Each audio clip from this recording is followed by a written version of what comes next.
All right, y'all. This story is funny. This is funny.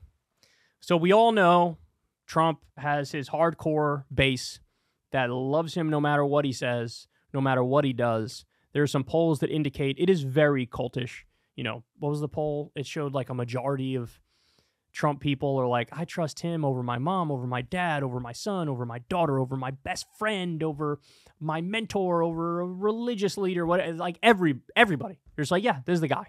He is the end all be all. Well, guess what? He said something the other night. He was responding to Biden's State of the Union, kind of like live tweeting it, really live shit posting because it's Trump. And he was doing it on Truth Social. And there's one part where Biden brought up COVID and his response to it and the vaccine and all that stuff. And this got under Trump's skin.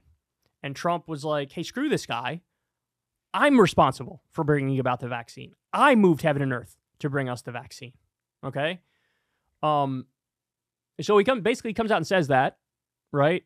And all these right-wing conspiracy theorists who have built these careers around sucking off Trump and being conspiracy theorists, they turned on him like that.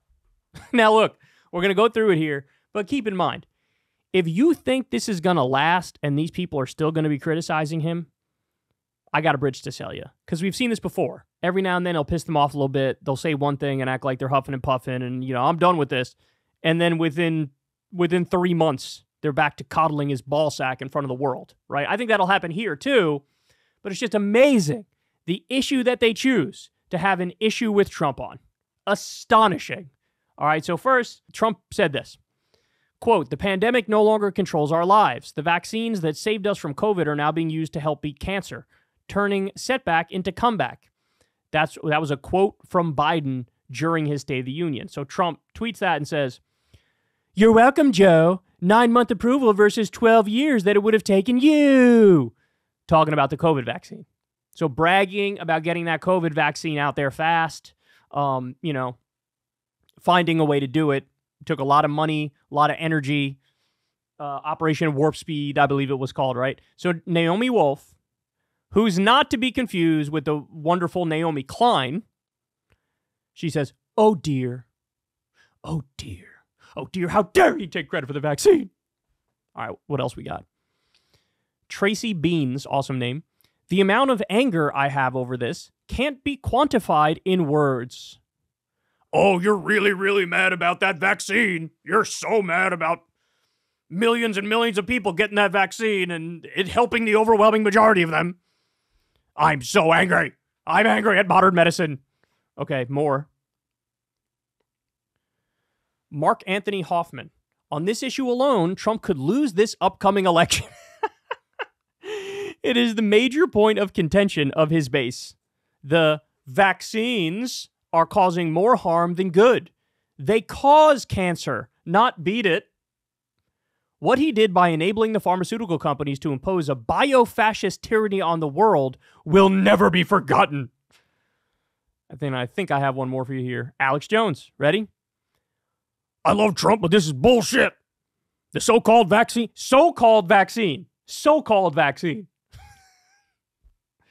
is a biological weapon. Good news is people are awake and not even 45 can sell it. Oh yeah. Yeah, Alex. Your people are wide awake. You guys really understand what's going on out there in the world. So now this is just a little taste of it. I got one more for you. You're going to love this. So here's Alex Jones talking about this exact same issue. He's pissed off. Here we go. See any more of this from Trump. Any more of this. I'm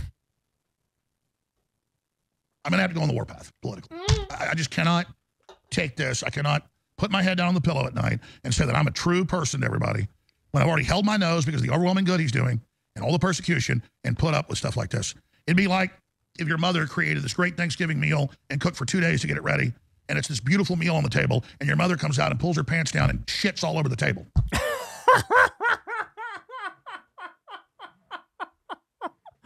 Yes, injected into my veins. Oh, I love it. I'm going to have to go on the warpath. What does that mean, Alex? Does that mean you're going to start highlighting all of the bad things you know Trump has done? Because he pissed you off, so now he's on the wrong side in your mind, And so now you allow yourself to be honest about the things you think he's done wrong all along. Honestly, you know what this reminds me of? I don't know how many of you guys remember this, but this was wild when it happened. There was a brief period where Alex Jones started unleashing holy hell on Joe Rogan, who's his personal friend. They've been friends since like the 90s. But Joe said something that pissed off Alex, and there was some sort of miscommunication, and Alex felt like he was slighted. So he starts going on air and trying to bring up every single wrong and bad thing that Joe has ever done, even to the point of taking things out of context. And like, for example, there was a compilation of Joe Rogan saying the N-word. It was Alex Jones and his people that put it together.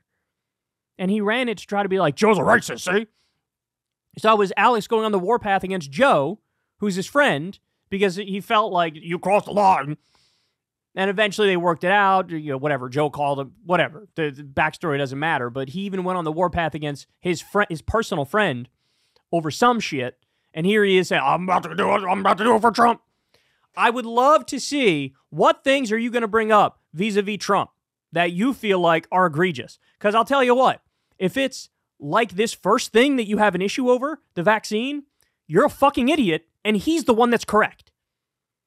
Like, what is he going to do? Is he going to bring up other based things Trump did? Like, is he going to bring up the First Step Act and be like, this went way too far. You pardoned Alice Johnson, and Alice Johnson's actually a bad person. Like, what are you going to bring up? Are you actually going to bring up genuinely bad things he actually did? Or are you going to bring up good things and pretend like they're bad, right? And with Alex Jones, it's probably good things and pretend like they're bad. So just to put this in perspective, all these people, of all the things to criticize Trump for, they're landing on, you did Operation Warp Speed and got us a life-saving vaccine. How dare you? Because in our minds, the vaccine is not just not a net good. Not even, hey, it's like a net neutral. Neither good nor bad. No, it is a net bad. And depending how far down that rabbit hole you get, you got people talking about, they got these little nanobots inside the vaccine that are controlling you. The levels to the vaccine conspiracy stuff, it gets into freaking kooky town real quick once you go down that rabbit hole. Now, by the way, this is a brag Trump used to do all the time before he felt the overwhelming pressure of a Republican base that did not agree with him on the issue. And then for a long time, he stopped bringing this up. He used to take credit for the vaccine and say, you're welcome, you're welcome. Then he stopped bringing it up because he could sense the base was not with it, right? So now he responded to Biden by bragging about him doing the vaccine because Biden was basically trying to take credit for something along the lines of the vaccine, right? And what's the reality? This is in the Lancet Medical Journal. Based on official reported COVID-19 deaths, we estimated that vaccinations prevented 14.4 million deaths from COVID in 185 countries and territories between December 8th, 2020 and December 8th, 2021.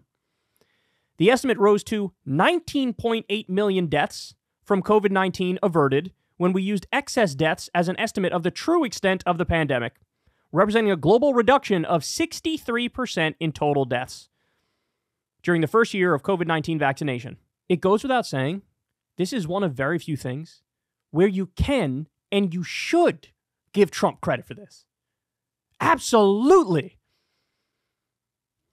But no, they can't help themselves. They can't help themselves. They'd rather go to some shitty Reddit page and find some totally unsourced garbage from some freak living in his basement. They pretend like, oh, actually the vaccine killed 1 billion people. Like this stuff I can't believe I'm out here defending Trump.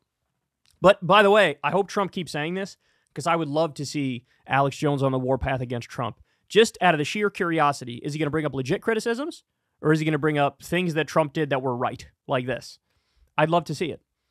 I'd love to see, Alex has not been honest about Trump's foreign policy record, for example, this entire time. He hasn't. Alex pretended like he was anti-war all throughout the Bush years and the Obama years. They'd bring up the illegal drone strikes, the 90% civilian death rate. Alex has never once brought up the fact that Trump increased drone strikes 432%. Alex has never once brought up the fact that Trump promised to get us out of Iraq and Afghanistan and didn't get us out of either one. He didn't bring up anything about General Soleimani being assassinated when that guy was a top commander fighting ISIS in the field. Alex never brought up Trump tried to coup Venezuela, which again is something he pretends like he's against regime change, doesn't say anything about it. The Iran agreement, Trump ripped that up. That was horrible. That was one of Obama's biggest accomplishments. De-escalate the tensions with Iran. If you're anti-war, you got to support the Iran deal. I've never heard Alex say a goddamn word criticizing Trump about the Iran agreement. Is this the sort of stuff he'd bring up in this scenario where he turns on Trump and goes on the warpath? But look, at the end of the day, it's all going to come to naught. Why? Because they're going to snap back into place. They will. They're a little pissed now, you know, they might huff and puff about it a little bit. Alex brings it up on one of his shows. But what's going to happen a month from now, 2 months from now? We all know. Back to the smooth hand jobs, back to acting like he's the emperor, overlord, God king who can do no wrong. Because the second that there's some liberal criticism of Trump from some Hollywood person, some MSNBC media freak, all of a sudden they'll all snap back into just playing defense. Because this is how they view politics, right? It's the very shallow, surface level. These people hate Trump, and I hate these people. You know, like that's what's going to happen. They're going to snap right back. They will. They will. But hey, this is fun while it lasted. It's always hilarious when they start going after the big guy. When the big guy, it's one of the 1% of issues where he turns out to be correct. Hey, y'all, do me a favor and like and subscribe. It helps out big time in the algorithm. Click the bell as well for notifications when videos drop. And watch that video on screen right now. You know you want to.